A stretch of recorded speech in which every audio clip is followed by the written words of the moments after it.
Akulah Ken Arok, hantu Padang Karautan.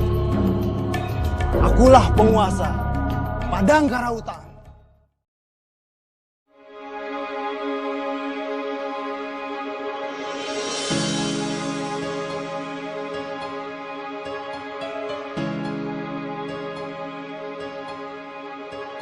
Tumapel merupakan salah satu daerah bawahan Kerajaan Kediri. Yang menjadi Aku, setara camat zaman sekarang, saat itu Tumapel dipimpin oleh bernama Tunggul Ametung. Atas bantuan Loh Gawe, Ken Arok dapat diterima bekerja sebagai pengawal Tunggul Ametung. Ken Arok kemudian tertarik pada Ken Dedes istri Tunggul Ametung yang cantik.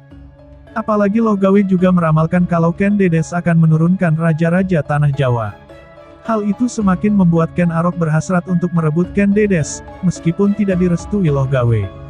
Ken Arok membutuhkan sebilah keris ampuh untuk membunuh Tunggul Ametung yang terkenal sakti. Bamo Samparan pun memperkenalkan Ken Arok pada sahabatnya yang bernama Empu Gandring dari desa Lulumbang, sekarang Plumbangan, Doko, Blitar, yaitu seorang ahli pembuat pusaka ampuh. Empu Gandring sanggup membuatkan sebilah keris ampuh dalam waktu setahun. Ken Arok tidak sabar. 5 bulan kemudian ia datang mengambil pesanan. Keris yang belum sempurna itu direbut dan ditusukkan ke dada Empu Gandring sampai tewas. Dalam sekaratnya, Empu Gandring mengucapkan kutukan bahwa keris itu nantinya akan membunuh 7 orang raja, termasuk Ken Arok sendiri dan anak cucunya. Kembali ke Tumapel, Ken Arok menjalankan rencananya untuk merebut kekuasaan Tunggul Ametung. Mula-mula ia meminjamkan keris pusakanya pada Kebo Hijo, satu rekan sesama pengawal. Kebo Hijo dengan bangga memamerkan keris itu sebagai miliknya kepada semua orang yang ia temui, sehingga semua orang mengira bahwa keris itu adalah milik Kebo Hijo. Dengan demikian, siasat Ken Arok berhasil. Malam berikutnya, Ken Arok mencuri keris pusaka itu dari tangan Kebo Hijo yang sedang mabuk arak. Ia lalu menyusup ke kamar tidur Tunggul Ametung dan membunuh majikannya itu di atas ranjang. Ken Dedes menjadi saksi pembunuhan suaminya. Namun hatinya luluh oleh rayuan Ken Arok. Lagi pula, Ken Dedes menikah dengan Tunggul Ametung dilandasi rasa keterpaksaan. Keesokan paginya, Kebo Hijo dihukum mati karena kerisnya ditemukan menancap pada mayat Tunggul Ametung. Ken Arok lalu mengangkat dirinya sendiri sebagai Aku baru di Tumapel dan menikahi Ken Dedes. Tidak seorang pun yang berani menentang keputusan itu. Ken Dedes sendiri saat itu sedang mengandung anak Tunggul Ametung, bernama Anusapati, disebut juga Panji Anengah.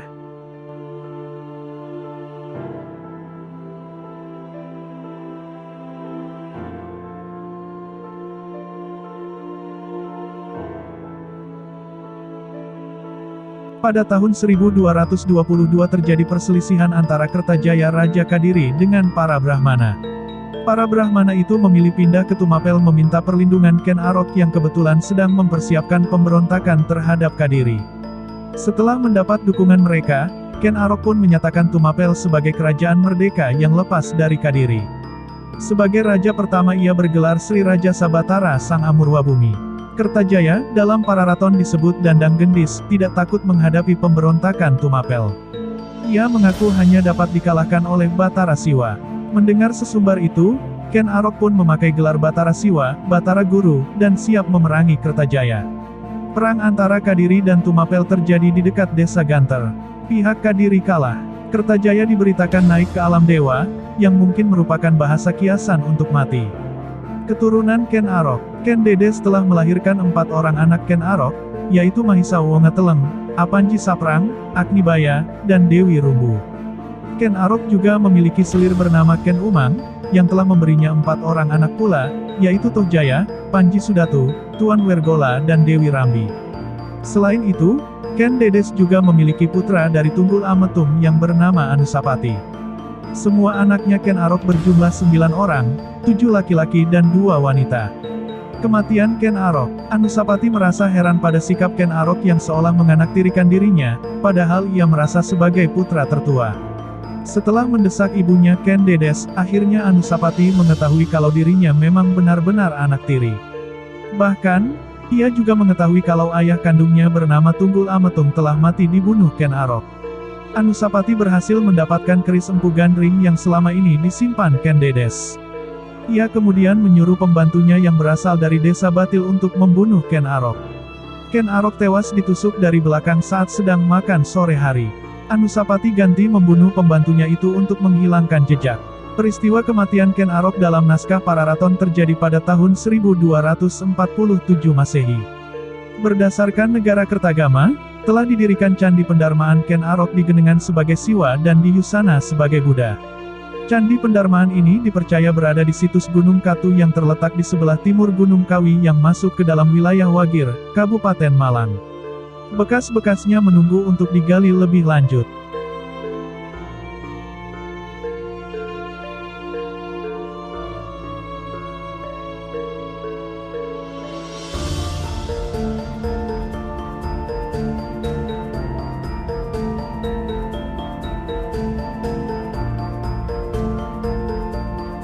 Kematian Ken Arok. Anusapati merasa heran pada sikap Ken Arok yang seolah menganaktirikan dirinya, padahal ia merasa sebagai putra tertua. Setelah mendesak ibunya Ken Dedes, akhirnya Anusapati mengetahui kalau dirinya memang benar-benar anak tiri. Bahkan, ia juga mengetahui kalau ayah kandungnya bernama Tunggul Ametung telah mati dibunuh Ken Arok. Anusapati berhasil mendapatkan keris Empu Gandring yang selama ini disimpan Ken Dedes. Ia kemudian menyuruh pembantunya yang berasal dari desa Batil untuk membunuh Ken Arok. Ken Arok tewas ditusuk dari belakang saat sedang makan sore hari. Anusapati ganti membunuh pembantunya itu untuk menghilangkan jejak. Peristiwa kematian Ken Arok dalam naskah Pararaton terjadi pada tahun 1247 Masehi. Berdasarkan negara Kertagama, telah didirikan Candi Pendarmaan Ken Arok di Genengan sebagai Siwa dan di Yusana sebagai Buddha. Candi Pendarmaan ini dipercaya berada di situs Gunung Katu yang terletak di sebelah timur Gunung Kawi yang masuk ke dalam wilayah Wagir, Kabupaten Malang. Bekas-bekasnya menunggu untuk digali lebih lanjut. Keistimewaan Ken Arok. Nama Rajasa selain dijumpai dalam kedua naskah sastra di atas, juga dijumpai dalam prasasti Balawi yang dikeluarkan oleh Raden Wijaya, pendiri Majapahit tahun 1305. Dalam prasasti itu Raden Wijaya mengaku sebagai anggota Wangsa Rajasa. Raden Wijaya memang adalah keturunan Ken Arok. Nama Ken Arok memang hanya dijumpai dalam Pararaton, sehingga diduga kuat merupakan ciptaan si pengarang sebagai nama asli Rajasa. Arok diduga berasal dari kata rok yang artinya berkelahi. Tokoh Ken Arok memang dikisahkan nakal dan gemar berkelahi. Pengarang Pararaton sengaja menciptakan tokoh Ken Arok sebagai masa muda sang Rajasa dengan penuh keistimewaan. Kasus yang sama terjadi pula pada babat Tanah Jawi di mana leluhur raja-raja Kesultanan Mataram dikisahkan sebagai manusia-manusia pilihan yang penuh dengan keistimewaan. Ken Arok sendiri diberitakan sebagai putra Brahma, titisan Wisnu, serta penjelmaan Siwa, sehingga seolah-olah kekuatan Trimurti berkumpul dalam dirinya. Terlepas dari benar atau tidaknya kisah Ken Arok, dapat ditarik kesimpulan kalau pendiri kerajaan Tumapel merupakan perkawinan seorang bangsawan yang dipercaya sebagai titisan Dewa Brahma dengan seorang rakyat jelata, namun memiliki keberanian dan kecerdasan di atas rata-rata sehingga dapat mengantarkan dirinya sebagai pembangun suatu dinasti baru yang menggantikan dominasi keturunan Airlangga dalam memerintah Pulau Jawa. Keturunan Ken Arok dikenal sebagai pendiri dinasti Rajasa, yakni dinasti yang menurunkan Raja-Raja Singhasari dan Majapahit hingga abad ke-16. Para Raja Demak, Pajang, dan Mataram Islam, juga merupakan keturunan dinasti Rajasa.